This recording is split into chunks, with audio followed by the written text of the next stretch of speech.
Welcome to the Jason de Sousa Show. Join us as we explore the evolving urban landscape, uncovering the trends, stories, and innovations shaping our cities. Thanks for watching and enjoy today's episode. Eamonn Fitzpatrick, welcome to the Jason de Sousa Show. Great to be here, Jason. Always good to hang out, always good to have a chat. Well, it's great. I can't believe it's actually been 3 weeks since we were together in Hong Kong. And well, that was quite a remarkable trip. And we did a little vignette there, so it's great to be able to sort of follow it up now with the podcast now. And I'm told by those who I mentioned you were coming on the show that you are a ratings rocket. I tell everyone that. So great to have you. And particularly now, I think, we were there talking a lot about trade and the growth of the Chinese economy and where things are at.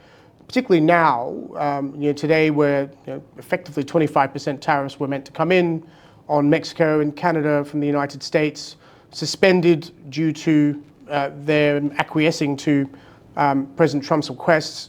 There's definitely a new dynamic happening in the trade environment and global trade environment, so I can't think of anyone better at the moment to speak about this, given your background. But before we get into it, we've known each other a while, fascinated to learn. We both went to the same junior school in Hong Kong, Kowloon Junior School. That's right. But I've always been fascinated with your sort of, I guess your trajectory from, growing up in Hong Kong to the newspaper business in Hong Kong to a public affairs figure here in Australia. Tell me a little bit about that. How did that happen? So yeah, I've had quite an adventure. There's no doubt about that. Hong Kong born and raised. I was not a very good student, unlike a lot of people who are born and raised in Hong Kong. Terrible. Got punted from school at the age of 15. I didn't go back after that. And then my father, who was a police officer in Hong Kong for many years, he, via the crime reporters on the South China Morning Post, got me a job. He got me in the door. So they brought me in as a copy boy. And I always loved the two subjects I excelled at. Everything else I bombed at were English and history. So I loved writing, I loved reading, I loved history. And I fell into journalism. I worked my way up. I did a year as a copy boy in the old days. There was still no on-screen pagination. It was Rupert Murdoch's most profitable title at that time. Really? Murdoch, the SCMP? That's right. So Murdoch owned it for a long, long time. Yeah. I don't know if you remember, but the classified section, it would just make the old Fairfax classifieds look like it was thick. Like it. Yeah, it was very thick. It was thick, I remember that. They reckon they recovered all their operating costs on one Saturday. Is that right? 30 days of pure profit. So, which is why Murdoch held on to it for so long. But he in the end he let it go because he went into satellite television. So yes. In order to get into Sky, so that's what he did. But in Asia it was Star. That's right. Star. That's right. Sorry, Star. You might remember. It's a good chance for a story. You might remember it when Star TV opened its first. I think it might have been MTV, right? Yeah. And we had those guys, one guy and one girl. They went to island school. And they were the sort of first VJs, right? That's right? And they were broadcast into India. That's right. And that particular time, India was, just opening up to all of this stuff. Huge. And MTV was just, it blew everything up. And they formed a band and went and played. They were a terrible high schoolish band, and they went there, and they were playing stadiums. Remember that? Yeah, he was an Irish Chinese guy. His name was Danny. Danny, that's it. And the girl's name, I've forgotten. I vaguely, I remember them, but not quite the band. No. But you're absolutely right. It was huge. It was transformational. So, in fact, here's another secret little story. But my younger brother, who's a very, very handsome fellow, and very, very, very, very trendy, but he was the nightclub. He was the club presenter. So he had a slot every night presenting all the latest club tracks. Oh, is that right? Because he was already a DJ. Yeah. So he was. Right? Yeah. So he got a start there too. But Murdoch let the Morning Post go. But one of the upsides of working on the Morning Post in the 80s was, and I sort of worked my way up, right? I was a copy boy running up and down between the back bench where all the sub-editors were. They were still manually laying out pages, take it down to the stone where people would shoot the pages, lay them out, composite the pages, shoot them onto a metallic plate, and that's how they printed the pages. So it was really still old school. But I met a lot of Aussies who were all journos. And the Morning Post became a great stopover, and Hong Kong did, for a lot of Aussies going between Australia and London. So they would just do usually a month or 2 or 3 months, and a lot of them loved it and they stayed. But as a result, I met some really incredible Australian journalists who sort of made their careers there as well. Anyway, I had an opportunity to come to Australia in sort of 91, and they all sort of said, well, you go to Sydney, here you go, son. They gave me the phone number for the then editor of the Sydney Morning Herald, a man called Max Brisk, and the phone number for News Limited, and it might have been Hardo actually. And basically, what happened was they just said, just ring either of those and see if they'll give you a job. Sure enough, Fairfax called me back first. That was it. Come in for an interview. So I did. That was a pretty quick conversation, and Max then, mate, you're in. Oh, so you went from the SCMP to the South Australia Morning to the Sydney Morning Herald. Yeah. And then I realised now, this is very topical. 91, Keating's pivot to Asia. It really was. Yeah. And there was a lot. I mean, the Herald really was a thought leader on many, many fronts. A lot of that opinion and commentary around foreign policy. And I looked around and I was like, I am the only sort of non-Anglo person in this newsroom right now, which was incredible. And that was only in 91, right? So, Well, and certainly probably with Asian experience. That's right. So, well, some of them had come and gone in Asia, but you're right. They're largely, someone sort of basically born and raised with that sort of background. I mean, there weren't that much. If you think about 1991 was really the period of time in Hong Kong when many people were starting to wonder what their future would be during the handover. And there was a whole pivot to, well, do I go to the United States? Do I go to the UK? Do I go to Australia? My own family was going through this at that time. And that's how we came. 1991 was the year we came to Australia on holiday. Yeah. And my mother said, this is a lovely country. We should consider what is our future. And there was no interest in being resident in the UK at all. Yeah. Or Portugal for that matter, which is where part of my heritage is from. Yeah. Which is wonderful for wine and cheese and probably retirement, but not growth. And so Australia was that place in 1991, right? No, that's exactly right. And I sort of realised after I got here, well, one, what an incredible place this is. Why would you ever want to leave? And I made up my mind pretty quickly. This is where I'd built a life for myself. And I was lucky. So I did journalism right through the 90s. Another short spell back in Hong Kong around the handover, and a quick spell back in the UK. But then ultimately I came back, started having children, and the rest is history. But yes, I was about that often to is go, the case. Yeah, that's right. But I was about to go back into journalism, and I got a call from a former colleague, and she was working for Paul Whelan, the late Paul Whelan, who was a superb, I think he was probably the longest serving police minister. Is he a New South Wales minister? New South Wales. Yeah. He worked for Bob Carr. He was a very senior minister, and she said, he wants a junior press sec. Well, why don't you give us a go? Anyway, and you got sucked into politics that way. I loved it. Yeah. My father's family were all Labour voters from the Midlands in the UK, so the Labour thing was always in me. Hong Kong, despite what people think, let's just go over this now, but this clarifies once and for all. Democracy did not exist in Hong Kong. No, it did not. That's true. At any period of time. British colonial law does not treat democracy kindly, ever. And legislative council elections doesn't count. 100%. That doesn't count. District board elections, none of that counts. But I really loved it because I always had an issue with that. The fact that in Hong Kong you really did not have a say. I did too. And and so it was partly a reaction to that, but partly I loved it. I loved, getting up, and it sort of gave me another purpose, right? And then you've had a similar pathway. You go through it. You start off, on the political side, but the more time you spend in government, the more you learn how government works. The more you learn how problems are created and dealt with, and that became increasingly fascinating for me. Right? It was absolutely. I mean, I remember my pathway into politics was somewhat similar, except I started in an electorate office. Yeah. And then found my way, working for Senator Minchin in Canberra. Right. But Brendan Nelson was my first boss. And a good man. Brendan's a great man. Great guy, and went on to has had an illustrious career. I think he's chairman of Boeing now. Yeah. One of them, or I think one of the European divisions. And I remember when he took me to Canberra with him for the first time. I remember just getting this feeling driving up Commonwealth Avenue. The flag was flying on top of Parliament House, and within hours, he introduced me to the Prime Minister. At that time was John Howard. Yeah. And the Prime Minister was on his way to Question Time, took the time to stop, have a conversation, and years later, having met me just that one time, John Howard remembered my name at a thing that I was at, and I was just shocked. Oh yes, I remember you joined the government at this time. Fascinating. And so the Canberra itself, politics itself, is a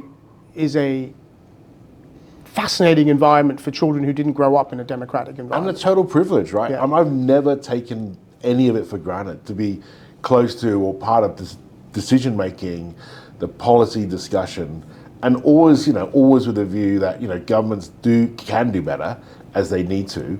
And, you always want to be mindful that people's problems and how they feel and what their perceptions are should not be dismissed easily. So for me, that was much more, the more I got into it, the more you sort of begin to appreciate the greatness of government and what it can do.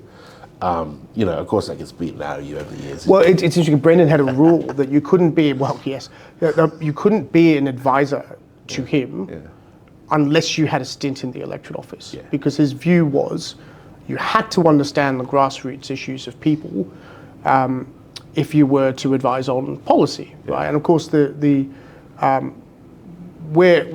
all the game playing? Where's all the appeal that's in Canberra? It's in Parliament houses. Yeah. It's people who are wanting to be around that environment. It's not talking to a constituent about a issue with a road or a planning upgrade or any of these sorts of issues. But at the time, I remember being completely miserable in this electorate office. I'd given up a very good job, and I was in a corporate sort of setting, and I was now in this electorate office fighting with photocopiers, and I met my wife, which is some might say a benefit, I don't know, but I would no, I'm kidding, it was wonderful. But it was, I just remember thinking, what on earth did I do? What on earth did I do to end up in this situation? Yeah, I mean, it's pretty thankless, right? It's thankless, and then I look back, and that was a safe seat too, right? Yeah. So this is not, like, you imagine margin seats are much harder places to work. And I look back now, and thank goodness I learnt that skill, that I had that experience. All politics is local, absolutely. And, there's a million examples where, to apply pressure to get things done, if you're lobbying for something, and I'm a lobbyist, sometimes the way to the heart and the head of the machine is via the electorate. Well, our great friend Andrew Huckle would tell you right now, think local, vote national, I think would be his view. And of course, his daughter Sophia is now one of our interns on this podcast. Very good, which is pretty exciting. So after that stint with Paul Whelan, very experienced guy.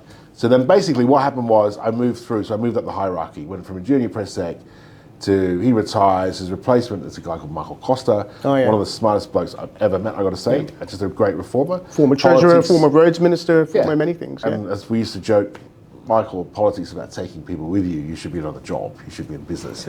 But he's a man with great ideas. And of course, he worked very closely with another of my former bosses, Morris Yema. So I became Morris's comms director when Bob Carr resigns in 2005. So I worked for Morris running comms for the New South Wales government. So I did that all the way through, basically, until 2007. He wins the election. I pull the pin, because by this stage, I've got nothing left to give. Do a few years in political campaigning consulting for a guy called Bruce Hawker at Hawker Britain. End up doing a couple of stints for Anna Bligh, which again was fascinating for me. Australia's first woman to be popularly elected as Premier in her own right. And I sort of think of myself as a pretty progressive guy and open-minded. To see what she had to endure was just because she's a woman, it was a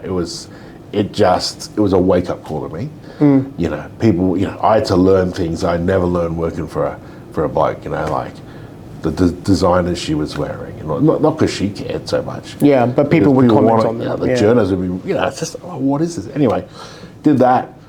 Of course, so then the second time round I'm with her, she goes down in early 2012, and then, I'm literally just, I don't know what's next. And I never worked in Canberra because my children had been much younger at the time when Kevin Rudd was there, and it's funny how things work. Suddenly I get a phone call, it's, what are you doing with yourself? Get down to Canberra. You're in the Prime Minister's office. Welcome. Yeah. You're working with Julia Gillard. And then that moves pretty quick. I'm a senior press secretary to a Labor Prime Minister, which was actually one of my career goals. That was an ambition. To be a press sector PM. To be the senior press secretary to a Labor Prime Minister. So, and I worked that out when I was still in state. And I got there. And she's a remarkable human being, right? I mean, they all are. You don't become a leader by accident. You don't wake up one day, I'm accidentally leader. That does not happen. Yeah. But look, she's a remarkable person. A fascinating time in this country's democracy and its parliament. and on a whole bunch of fronts, including the issue of, misogyny and how women are treated. But, I think my time working for Anna was absolutely essential in probably skilling me up and getting ready for that. Yeah. So we do that, and of course we know how that ended. And then, Kevin Rudd, another just really remarkable guy, truly remarkable individual with a huge, huge brain on him. And, I was very lucky. He asked me to stay on, and I did. So I stayed on, and so I ended up working for two. I worked for two Labour Prime Ministers. Yeah. And when you are in Canberra, you become very exposed to the world, the wider world around you. I mean, I'm from Asia, as you are, and often the Australian sort of political cycle is so wrapped up, as most countries do, in their domestic agendas. But when you're working in Canberra in the PMO, you start to become exposed to the forces at work overseas and that dynamic. When I was with Gillard, I went with her to China on a state visit, which was really quite incredible. And, that was before it all went bad. And that was quite a groundbreaking trip. They got the agreement around all that sort of architecture going forward, all the strategic dialogue. That was pretty remarkable, With Kevin, I went with him on a number of trips, but with him we went to Indonesia. He went to meet SBY. And Indonesia back then was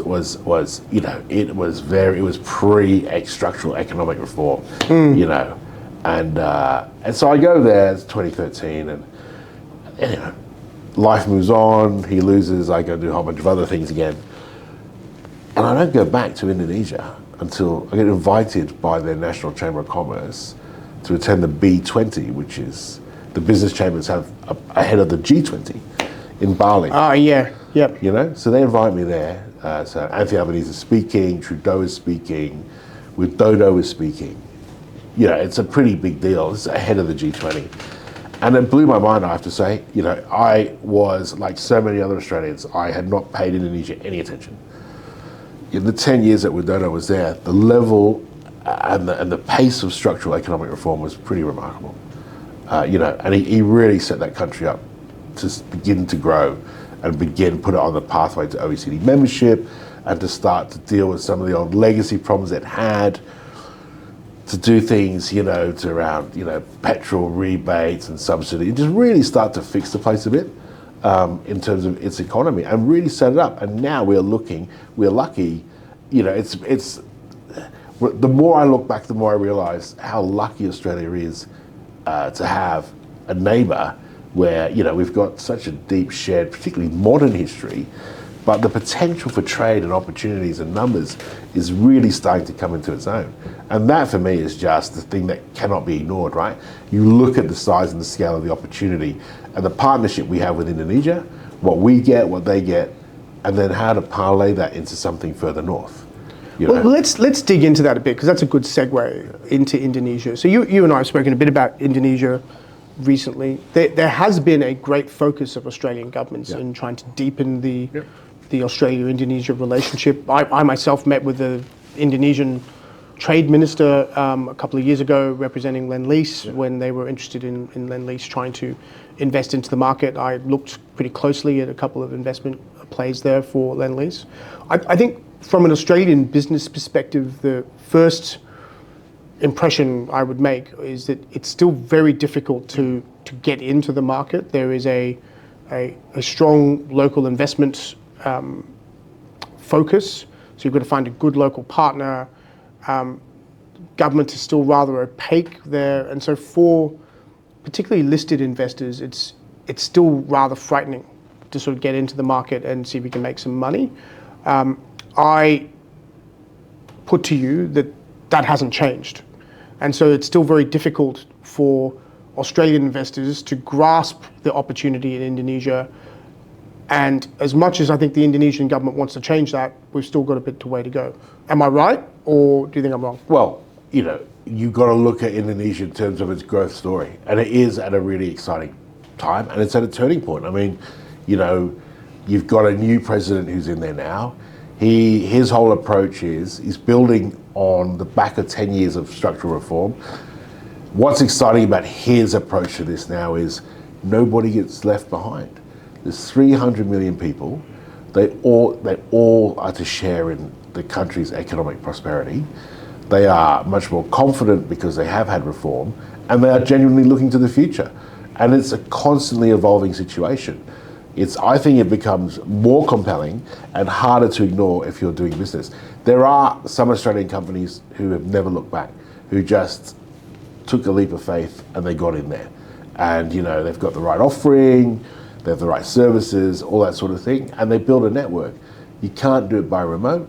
What I would say is, if you're going to go in, spend time there. I mean, I think some of their policies aren't necessary, and some of their emphasis isn't bad. I mean, it's sort of some of the things we would expect here, right?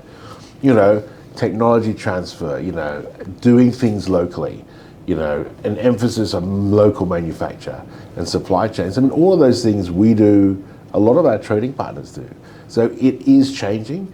The truth is, there's 300 million people. They need solutions. They need a market that's going to allow them to be even more agile. And so they are gradually reforming. So the question is, at what point do you get in? And some of those policies are pretty groundbreaking, particularly for Indonesia, and particularly from where it's had to come from. I think some of the problems I think sometimes our issue in Australia and our outlook on Asia is that we judge too quickly and we are too slow to sort of put context around it. We don't always contextualize the journey of other nations. Instead, we're just quick to judge them. That country in Southeast Asia, you might not want to do this, or you might not want to go there, or their government isn't what, and it's like, we judge all the time. But the reality is, we've actually had a huge involvement in reforming Southeast Asia. 100%. As a government, and we don't leverage that enough. That's actually what's going on. I do agree with you that we're a little judgy, right, of other countries. We seem to want to take unnecessary public positions on things when things could be done privately, and I just wonder why sometimes we think that's appropriate. Well, and honestly, I travel a lot around Asia. I do a lot of business in Asia, more and more so. I help companies go into the market in Southeast Asia. But the thing I always tell people, first and foremost, we are the only country in this region that is trying to maintain an impossibly high standard of living for for the people who live here. Every other country is lifting vast numbers of people out of poverty.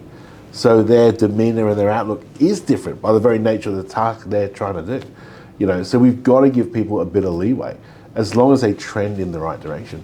But we do judge people, I mean, we're lucky people don't judge us. I mean, that's the truth. Well, I'm sure they do. It's just maybe we don't know about it. They don't really, I don't know, the feeling, they don't really tend to fixate, They're much more pragmatic, and here's why. Because, in a lot of these places with big populations, there's still a lot of poverty, socioeconomic challenges, health challenges, all those sorts of things. Decisions are life or death. Policy decisions of government, business investment decisions translate to life or death decisions for people. In Australia, it's just life or better life. You decide as a government, we're going to have a life, or we're going to do something to make a better life. And it's the same as a business. And that's a fundamental difference. And I think that adds to a position where we feel confident to be sort of making assumptions and judging people, where sometimes you just want to get on with it, right? I do think there is particularly with Indonesia, having spent a bit of time there as well, is that the judginess or the lecture that we might want to give them might be better put if we were helping them structure things the right way. So certainly the government's argument in Indonesia is you must have a local partner, because otherwise we won't have capital transfer, technology transfer, local employment. All of those things are legitimate, right?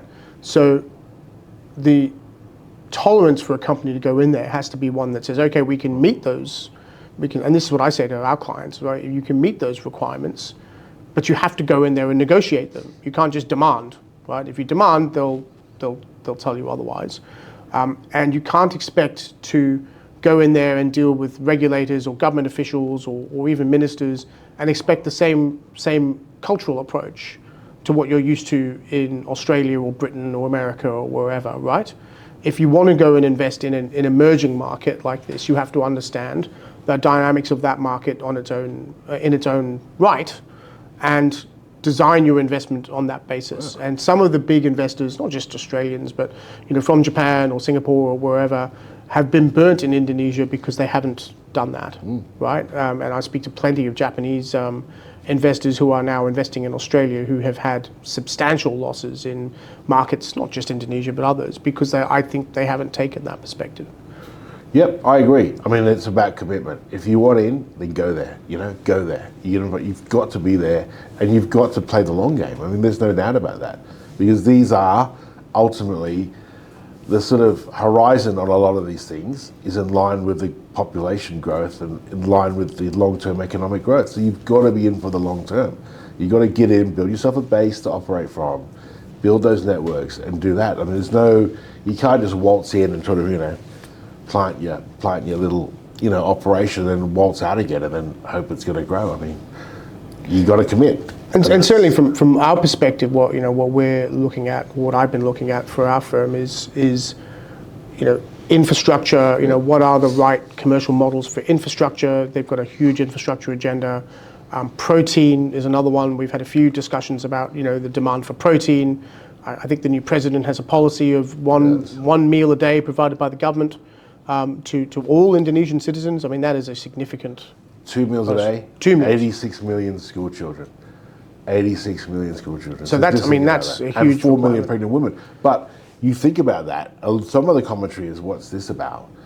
But as he will tell you, the number one thing that is a handbrake on their economy is malnutrition and stunting. Yeah. And the source of that is obviously a lack of food, and a lack of nutrition, lack of protein, but also water. So water quality is also a problem. Water quality, air quality is another big problem in Indonesian cities, right? They're slated to become the world's 5th largest economy. Just within a decade, they won't have a population that's physically able to support an economy and do that if they don't deal with this right now. That, and the other thing is, you say, well, prosperity and growth, why is it so important? And it's important for so many reasons we never think of. You ask him, he'll tell you, not only do they have so many people to support, but it's about the stability of the nation. Poverty begins to breed instability, and they've come such a long way. They are a democratic republic. They have absolutely come along. Remember, independence wasn't that long ago for Indonesia, right? And I think the other interesting thing is, if you speak to Australians generally, sometimes the regular comment I think about our country here is that we're a long way away from anything, except we're actually not. Right? So we're a long way away from other Western nations. But actually we're not a long way away from where the growth is. So if you look at, the situation in Europe right now, I'm fairly happy that we don't have a large trading relationship with the European Union, because there doesn't appear to be much to trade with right now. Like it is a very sick economy in Europe, whereas the growth is in the Asian region, as we learnt in Hong Kong recently. Indeed. And Indonesia is just one of those markets. Well, that's right. I mean, you look at ASEAN. And people. It's funny what people know and what they don't know. Our two-way trade with ASEAN is more than it is with the US or with Japan. It's actually pretty significant. Yeah, as a complete. And what is ASEAN? ASEAN is the 5th or the 4th. It's one of the biggest economic bloc in the world. We're sitting here. The great thing about ASEAN is that we've had a 50-year relationship with ASEAN as a nation. We at were prime ministerial level, right? So we were the first. I'm pretty sure we were the first sort of nation to have an established, relationship with ASEAN, and they are dealing with so many issues we need to understand and be part of too. You look at all the challenges, right? Sure, we talk about power. How are we going to power our data centers? How does our economy grow? If we don't have the data centers, how are we going to power those? And then other things, AI. We need to get our act together. You know this and I know, we are being left behind. I mean, a lot of these nations, a lot of these economies have just streaked ahead of us, including Indonesia, but many of these countries in that ASEAN region as well. They are way ahead. They've got, codes, they've got regulatory, challenges that they're overcoming, they're working with. They are equipped to have for their shared economic bloc. I mean, they'll be finalized this year. We got to make sure that we're across that. So I want to get to AI, because I think that's a very interesting place. But I look at Australian governance generally, both sides of politics have focused on ASEAN, closer economic partnerships, EP, we've got the Australia-ASEAN FTA. Yes, we're trading more, but I'm not sure we're trading smarter. Yeah. What's the holdup? Why do we seem to struggle with this Australia-ASEAN relationship from a policy perspective? Yeah, well, look, last year was a big deal. I think last year there was a special ASEAN meeting in Melbourne, and that was a pretty big deal to celebrate the 50 years, right?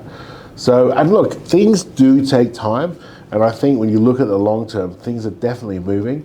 And I'm not being partisan, it's just an observation and something I really pick up. But a lot of the work I end up doing basically has been triggered by a new posture we have in Australia that this federal government brought in. One of the things they're very strong on is how they've engaged with the region. So they've done a number of things, but basically they've turned up with ideas and they've turned up with money, and they've turned up with a real commitment to invest properly and work with people and do a bit of tech transfer and bring us into the region more. So Nicholas Moore did that work, that invested. They're a year in. I think they've made some great progress. Importantly, when you talk to some of these guys privately, because they've got in-country deal teams and they've got all sorts of things, but they'll also tell you there is a limitation, and we know this, we're ex-government. Government can only take you so far. Yeah.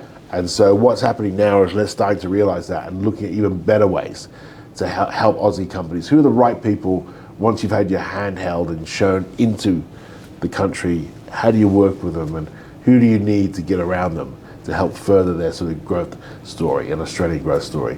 But, we tick all the right boxes. Two ways, technology, whether it's energy or water or mining or all those sorts of things, logistics, and then coming the other way. As these countries grow, as they prosper, they've got to invest somewhere. We are such a stable place to invest, and that's the next bit we're going to have to get right, I think, is how we make sure we're not deterring people from wanting to legitimately invest, and we don't, we're under a bit of pressure at the moment. I get that. There's the housing, cost of living, all that sort of thing. People become even more wary, this is my theory, than they would ordinarily, of outside investment. So we need to be really careful that we don't put people off. Yeah, I think it depends on the type, right? So there is look, I represent quite a lot now of inbound investors looking at infrastructure and housing and other things, which is great. And I think the number one thing for them is a good, strong local partnership with an Australian firm. Yeah. Most of them realize that to succeed in this market, you must have a strong local network, which ironically enough is what we would say to anybody looking to invest anywhere else, right? So trying to do it here by yourself is difficult, and that's why, I think wisely they look for guidance on, how to build a good local partnership. But I would say one of the biggest deterrents, I think, for investors in this market is regulation, right? And so, yes, there's some public concern around some particular investment in some particular sectors, but I wouldn't say it's institutional investment that's worrying people. But I would say the regulation that is surrounding some of this has been very difficult. And I had a discussion with a few senior officials recently where I made the point that the FIRB rejection of Cheung Kong's bid for Transgrid. Cheung Kong, which already is a substantial investor in Australia, owns most of Victoria's power network already, has done for a long period of time, multiple other asset investments in Australia, and has seen Australia as a very successful market, received an adverse finding on their bid for Transgrid. That to me was the beginning of question marks on Australia as a stable investment environment. Then of course we had COVID, zero settings, and now, I would suggest that it's still very slow to get through the foreign investment process. And for Australia, that's a problem because we're a capital hungry country. Like, we don't have enough of a population here to fund all the stuff ourselves. We rely on foreign capital to develop our market. I wonder whether, you say we need to get better at it here. For me, it's let's have a very good look at our regulatory environment. Let's have a very good look at our attitudes of government towards foreign investment, and do a review of it, because otherwise we're not moving fast enough. Well, and I bang on about that all the time, and you and I walking through the Asian Financial Forum, You know, we just picked it up everywhere. You know, we could be so much better as an investment destination. Quality capital. People want to do it. But you're right. There is still a bit of a mindset. What I worry about is, you know, we've come out of a particularly dark period, I think, of relations with North Asia, China, you know, and some of those related, you know, parts of the world. And that, I don't think that was the greatest. No. You know, it's really hurt us. The issue is, you know, there's been a lot of progress on the trade front. All those barriers are gone. The mindset should follow. I mean, there's no, you know, as long as you have sensible rules in place, there's no reason why we shouldn't be much more open. You know? I think the sensible rules in place I totally agree with, but I think we're very slow to review them, to adjust and be nimble, right? And whatever you might think of the Trump presidency and its approach to reforming government, one thing you can agree with is the government in the United States has got to such significant levels that it's getting in the way of itself, right? And people are starting to recognize that it needs to be reformed. Part of that is regulation. Yeah. And I would venture that we have the same sort of challenges here. Yeah. Well, I mean, the Trump business is a great segue too, because that, you know, we know this. They are part of the reason why we are becoming much more of a focal point as the sort of the Western influencer, if you like, in this region, is because of uncertainty over Trump and what he's going to do, and the sort of erratic style, if you like. Alone, you know, people don't like uncertainty. You look at the trade stuff with Canada and Mexico, it pushes them all to the wall, and then he does a deal at the last minute, which might work there, but you know, people don't really fancy that. There's a lot of concern in the region. They like our style. That's the thing. That is the truth. They actually like some of the things, you know, that make us at the same time can cause a challenge. You know, they like the fact in some ways we got pretty structured regulation, even if it's a little much. But in some ways, that's also attractive because it provides a degree of protection. We got to get the balance right. But what it's done overall, the Trump issue is, you know, that people are moving away from China. They actually are. Yeah, 100%. You know? And we heard that in Hong Kong, right? Yeah. We heard that in Hong Kong. Yeah, and it's everywhere. My fear is because we are still stuck in a mindset from COVID and the yellow peril that we're not out there saying, come this way with your money, come this way with your tech, let us partner with you. You know, It's like, we're not doing that enough. You know, I mean, and I think that'll be to our regret because time waits for nobody, business waits for no one, money waits for no one. And if we're not there, it'll just go elsewhere. I think the China thing, it's a good segue to China actually, because the China thing for us was very interesting. Yeah. My first reflection on the Trump-Canada thing was, you know, the Canadians have 78% or something like of their exports to the United States, right? 78%. So that is their biggest trading partner, and which is why they did a deal so quickly, right? Similarly, though, when China had its issues with us, and we had several things blocked, and it was all the way from coal and whatever, we faced a similar scenario to what Canada faced. Except the difference is we couldn't do a deal at the last minute, so we copped the tariffs. What it did do was educate Australia on the need to diversify its markets, which I thought was a very good lesson for us, right? I think we had become very tolerant and very reliant, rather, on China as a market for us, and we enjoyed it, and we enjoyed both the capital flow and we enjoyed the export market, and we were lazy in actually making sure we got some value out of it. So for example, we still are a country that exports mostly raw material out. We don't value add to it at all. Right. We have no industry to value add to it here.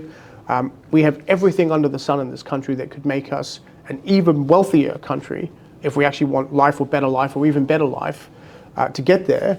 And governments of both persuasions have spoken about it for a long period of time.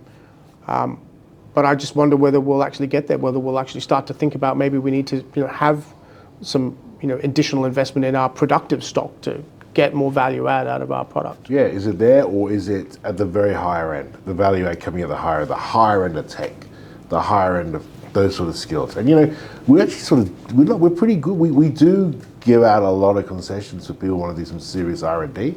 I mean, we are a favoured destination worldwide for that. So we've been now we are. So, we are I think we're sort of doing what we can to keep up on that front. And that's a marvelous thing to sort of see, right? But I agree. I think we're sort of at a crossroads. And, I mean, manufacturing is expensive. Yeah, absolutely it is. We don't, who wants to manufacture, who wants those jobs? And we've got our own crisis going on in terms of a workforce. Do people want to do that stuff? I mean, it's not what it was. I mean, the one thing about business is that, if it is viable, they'll be there, right? But we saw the car makers go. Yeah, cars I'm a little less sympathetic to, right? I mean, we were the smallest car producer in the world, I think. No, but if there's opportunity and there's potential and you can make a buck, people are around, and they obviously just made a call on it, right? And I'm saying, in the end, when you look over the long term, I mean, that was just another symptom of the challenges we face of trying to be a manufacturing nation, of a value-add, nation. I mean, just look at lithium, the cost of building a refinery, billions, but the way the world's going, why wouldn't we build one? Well, this is where the technology question comes into play, right? I do wonder whether it's, okay, lithium, it's a very valuable commodity. Someone's going to refine it. And if we're not going to refine it ourselves in Australia, then we should be owning the facilities that do somewhere else, right?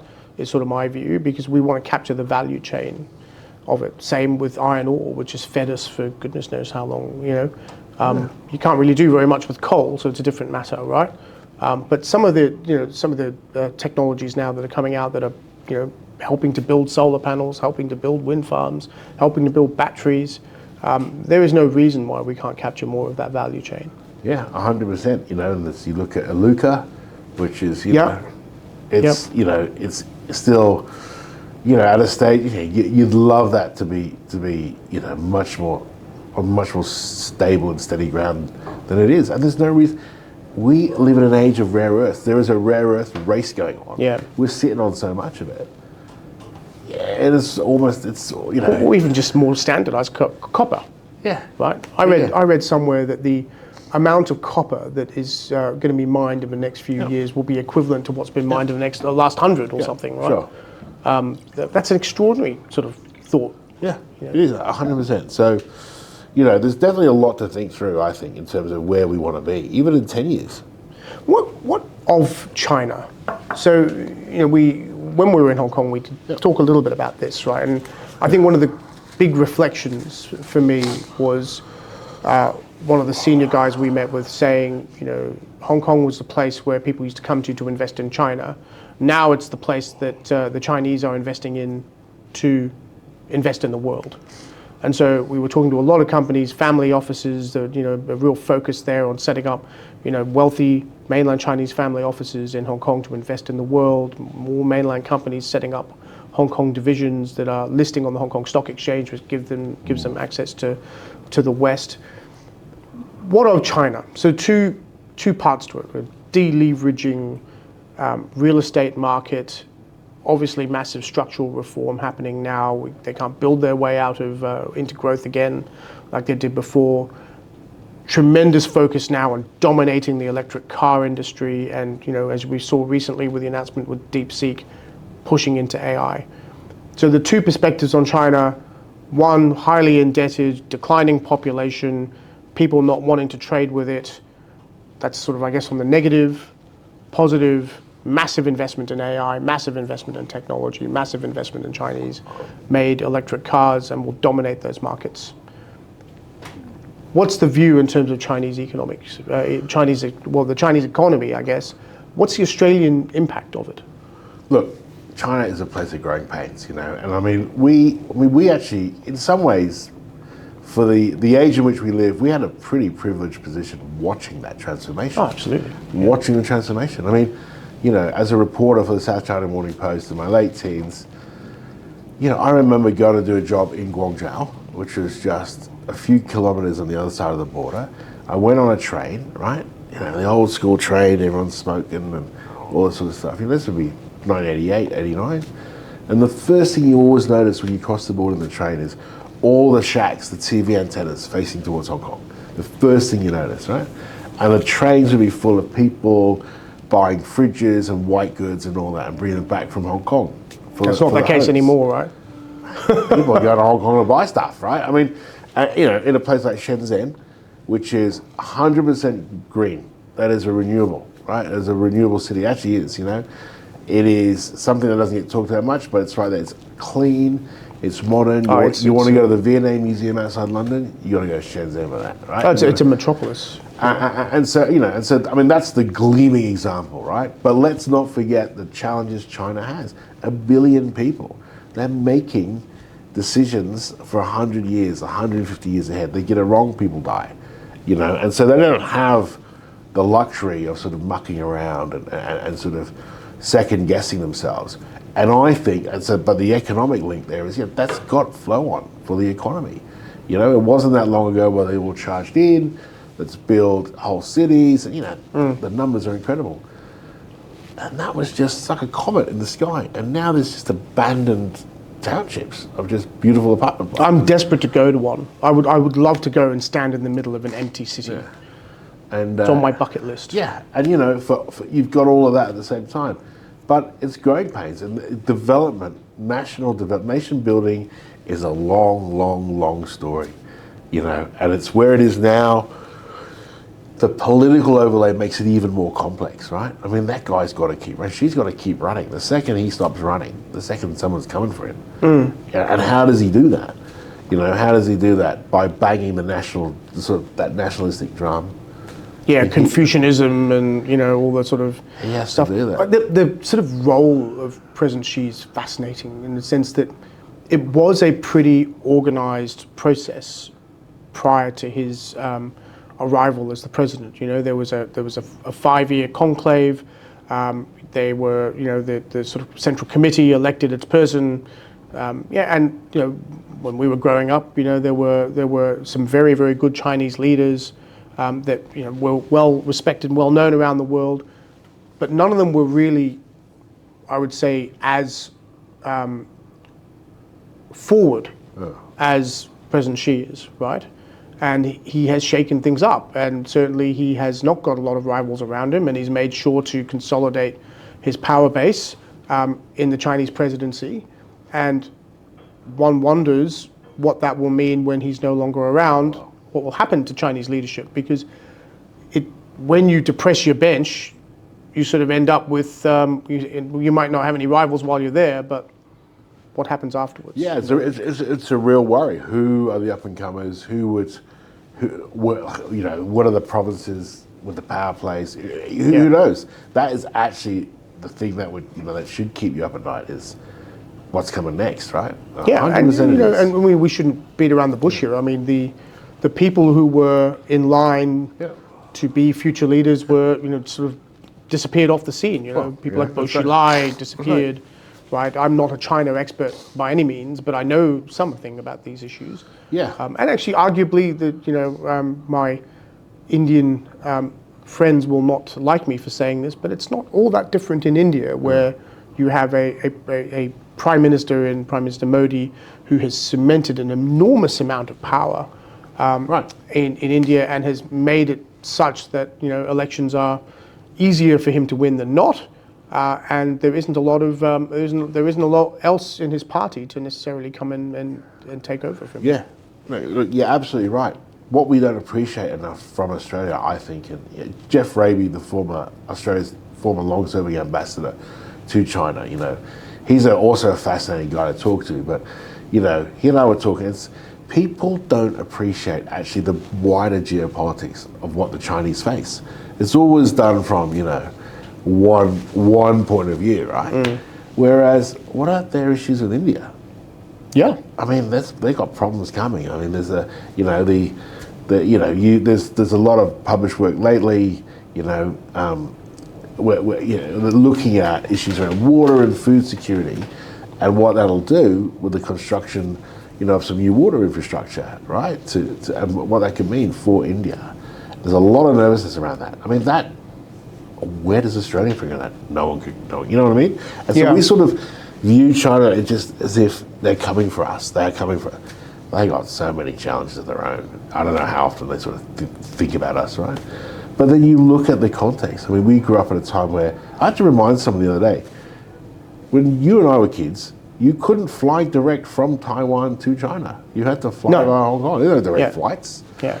You know, if they were going to invade Taiwan, they would have done it by now. I mean, why would they, you know, it's not, it's all those, you know, sometimes I feel we get distracted. We're not focused on the right thing. I just don't see the Taiwan invasion argument from a Chinese perspective. This is going to be very unpopular for me to say, because I don't think it's in the interests of the Chinese leadership to enter into a war that will damage it economically, right? And it's just like I think the Russian war in Ukraine, which has gone horribly wrong for Russia, cannot be declared a victory for the Russians. It's destroyed their economy. It's killed so many thousands of people, and you know, you can't turn around and think, well, geez, that's a wonderful achievement for the Russians. I don't think the Chinese are that stupid. But also, as we know, when you're involved in a conflict like that, where you are leaving yourself exposed on so many flanks. Correct. I think that's the point with China and India, China and the Central Asian Republic. I mean, they are exposed. Let's not forget that. You know, and I mean, just on Taiwan, like if you were in and out of Shanghai in the 90s and the early 2000s, you know, what people never talk about is Shanghai as a global financial center was built by Taiwanese, by foreign educated Taiwanese, Taiwanese money, all Taiwanese economic know-how. That's how it began. So actually the tie between China and Taiwan economically is stronger. It's entwined. The Chinese have always used economic investment as their pathway to international engagement, right? So, I mean, Belt and Road is effectively that, right? Like, again, the very negative view on Belt and Road is that, you know, you indent these countries and then they're beholden to you. But I would put to you that that's standard international practice for countries. You know, and look, this is not to be an apologist for the Chinese administration. I mean, there is a lot that it does with Taiwan that it probably shouldn't do. There's plenty of, you know, flyovers and naval exercises and poor behavior and, you know, that goes on that I would say is unnecessary. Much like I say that the whole wolf warrior diplomacy thing that we had here was pretty unnecessary, and I don't think it helped things. I don't think it helped for the Australian government to be served a letter with 14 demands that, you know, all that sort of stuff. Like, you know, the Australian government, you know, couldn't possibly take kindly to that. I mean, let's not forget the person who curtailed their encroachment in the South Pacific was a woman called Penny Wong. Let's not forget that. So you know, I mean, we can hold our own, right, as we should. I think the broader concern is, are we watching and paying attention to the right things? You know, the things that matter. Are we losing that ability to understand and read the signals in China? Do we still have that expertise? I don't know. Sometimes I worry about that. Whether it's China, whether it's Indonesia, you know, is our focus, part of our focus. Sometimes we get caught up in the sort of rhetoric of it and not enough in just a plain old analysis. You know, what is this going to mean for us? When that guy finally goes down, what's going to happen? Like, do we know?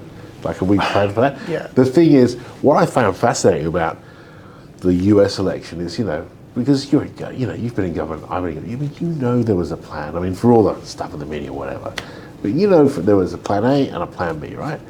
For this government, as there would have been for any federal government with a major foreign partner.